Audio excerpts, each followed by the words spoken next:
Hello everybody and welcome to your Thursday lesson. Today we're going to talk about the wrist hinge. And to hinge or not to hinge, that is the question.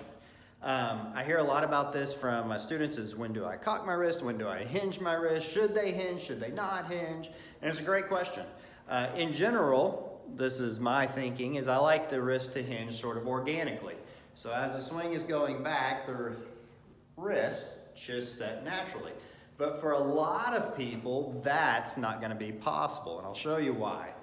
So if I take the club back and the club head is out here, this is a really heavy position.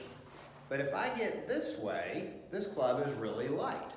So if you find yourself struggling with your takeaway, whether it's because of strength or speed, a lot of my juniors, I have them hinge early. My ladies, I'll always have them hinge because this club, when it sticks out there, that weighs a lot.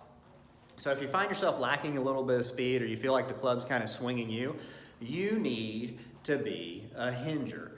So I'm going to give you a couple easy drills to hinge the golf club.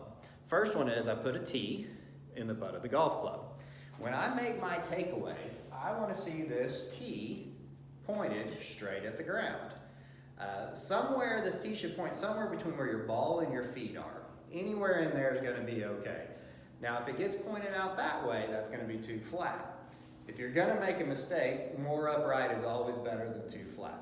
So take it back and try to get that tee pointed at the ground. So that's drill number one.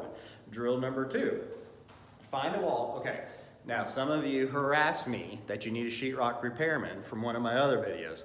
This is another one you may need a sheetrock repairman when you're done, okay? So find a wall. If I make a takeaway that has no hinge, I'm going to hit that wall. So what I want you to do is you take it back, I want you to hinge and miss the wall, okay? Really a simple drill, and if you're really feeling froggy, you can actually make a downswing, because you shouldn't hit the wall on the downswing either. So I'm going to hinge my wrist, go to the top, swing down, and you miss it again. Nothing to it. Hey, so if you find yourself needing to hinge, that's the way to properly hinge. So if you feel like the club is swinging you, if you don't feel like you have enough strength, if you've lost some club head speed, go ahead, hinge your wrist, get some leverage, and just knock the snot out of the ball. All right, y'all. See you next week. Thanks.